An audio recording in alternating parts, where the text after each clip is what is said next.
Hey, good morning everyone. Saturday morning, the 8th of August, 2020. This morning's devotional is a reading from the book of Proverbs, chapter 3, reading from verse 1 through to verse 35. And I would encourage you to read this chapter. However, I'll be reading verses 1 and 2, which read as such.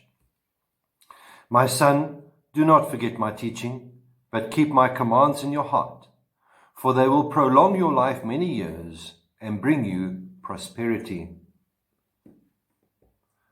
We continue having a look on how to train our children, and we need to also know that training our children takes a lifetime.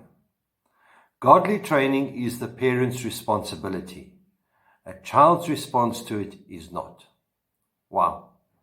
You would think that after all the effort that we as parents put into training our children, that it would be part of their responsibility as well. Well, it is not. Remember yesterday we had a look at how children mimic their parents. So if you as a parent are not doing what you say, do not expect your child to do what you say. It is extremely difficult, if not impossible, for us to train our children effectively if we as parents are not being diligent ourselves. We need to be in the Word of God daily. Not just when we feel like picking up that dusty old Bible out of the corner. The truth is that the influence of our godly training may seem to disappear from the child's life, depending on their choice. But the Word of God is always there, working on each person. That seed that was planted is there in each person's life.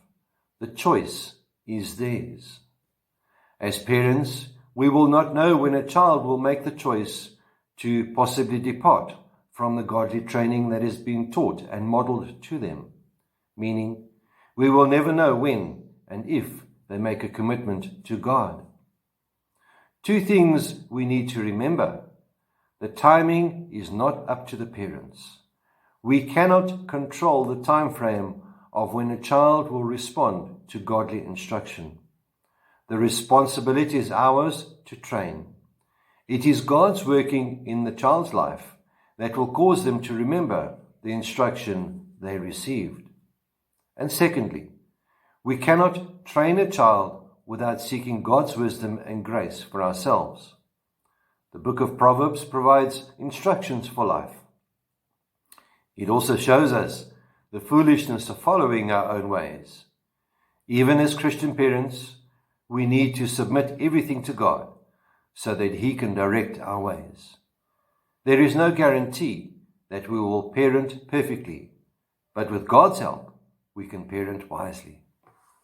My dear friends, we need to remember that God is with us on our parenting journey only if we allow Him to be.